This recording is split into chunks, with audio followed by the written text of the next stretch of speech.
আমাদের বিয়ের প্রথম বিয়ের নিমন্ত্রণ খেতে চলে গেছিলাম কালকে, তো সেটার জন্যই রেডি হচ্ছিলাম, ভাবলাম তোমার সাথে এই ব্লগটা শেয়ার করি। তো প্রথমেই ঠিক করে নিয়েছিলাম যে এই হলুদ গোলাপিতে শাড়িটা পরবো, কারণ এটা আমার গায়ে হলুদের শাড়ি, এটা খুবই সুন্দর, মানে ভীষণই সুন্দর, সেটাই বলছিলাম। তো হলুদ কালারের শাড়িও বার করে নিয়েছিলাম আর গায়ে দিয়ে শাড়িটা দেখছিলাম। তো যাই হোক, এরপরে চুলটা আটকে নিলাম, আর এরপরে আমার শাশুড়ি মা এসেছিলো আমার কাছে শাড়ি পরতে, মানে প্লিটটা করতে। তো আমি শাড়ির প্লিটটা করে দিচ্ছিলাম, দেখতেই পাচ্ছ। শাশুড়ি মায়ের এই শাড়িটা আমার কিন্তু ভীষণই ফেভারিট, আমি বলেছি একদিন পরবো। এটা আমার বরই কিনে দিয়েছিল, খুবই সুন্দর হয়েছিল শাড়িটা।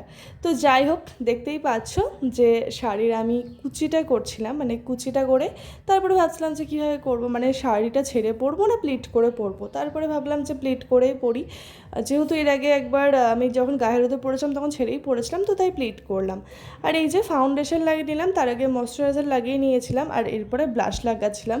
ব্লাশ লাগাতে লাগাতে বলছিলাম যা একটু চাটা করে নিয়ে এসো, সেটাই বলছিলাম। আর এরপরে আমি আইশ্যাডো লাগিয়ে নিয়েছিলাম গোল্ডেন কালারের, খুব সিম্পল একটা লুক করবো ভেবেই নিয়েছিলাম।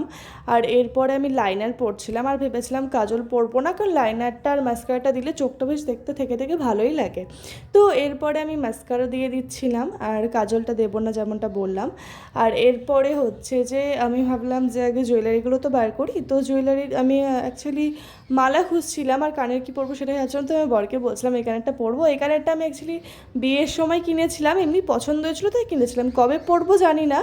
তো যাই হোক, এরপর আমি শ্রীহরির যেই চূড়গুলো হয় সেগুলো বার করে নিয়েছিলাম, আর এরপরে এই যে শ্রীহরির আমার এই মালাটা খুবই সুন্দর, মানে আমি বিয়ের সময় কিনেছিলাম, তো ওই মালাটাই পরবো ঠিক করেছিলাম, তো ওইটা বার করলাম।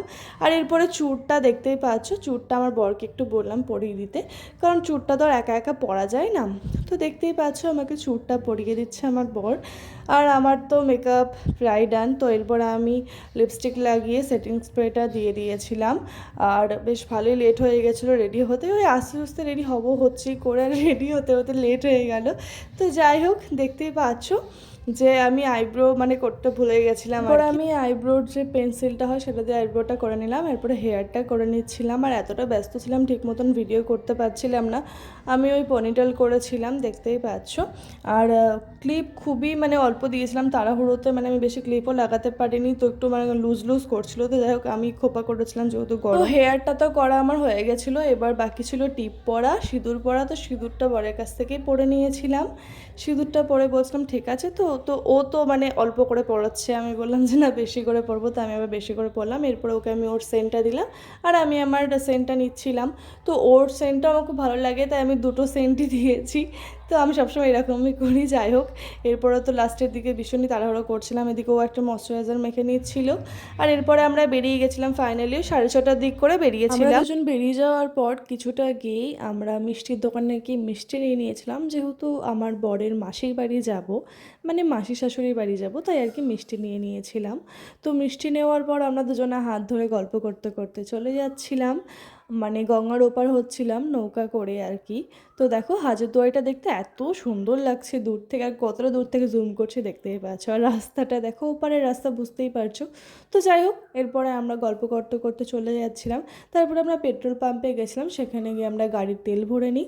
আর যেহেতু ডাহাপাড়া গেছিলাম তাই বেশ ভালোই দূর ছিল, মানে ঢাকাপাড়া থেকেও একটু এগিয়ে যেতে হবে। আর আমি মিষ্টি এইভাবেই খাই, কেউ প্লিজ ঘেন্না করো না, মানে আমি রসটা খাই না, আমি রসের মিষ্টি খেলে এইভাবেই খাই আর কি। তো যাই হোক, এরপর আমাদের আরেক জায়গায় দিয়ে দিয়েছিল ফ্রুটি।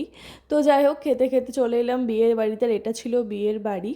আর আমার বরের ওখানে প্রচুর আত্মীয় রয়েছে, মানে আমার বরের বাড়ির পক্ষ থেকে, তো সবার সাথে দেখা করছিলাম আর কি। তারপর আমরা বিয়েতে গেছিলাম। তো প্রথমে দিয়ে দিয়েছিল একটা জোয়ান, তারপরে দিয়ে দিয়েছিল স্যালাড, দেখতেই পাচ্ছ, পরে দিয়েছিল ডালপুরি আর ছোলার ডাল, তারপরে দিয়েছিল কাবলি ছোলা পনির দিয়ে, তার সাথে পোলাও, তারপরে দিয়েছিল ডাল, আর পাঁচ তরকারি ছিল যেটা আমি খাইনি, তারপরে দিয়েছিল মাছের ঝোল, আর এরপরে নিয়েছিলাম চাটনি। আর এই হচ্ছে খাওয়া দাওয়ার জায়গাটা।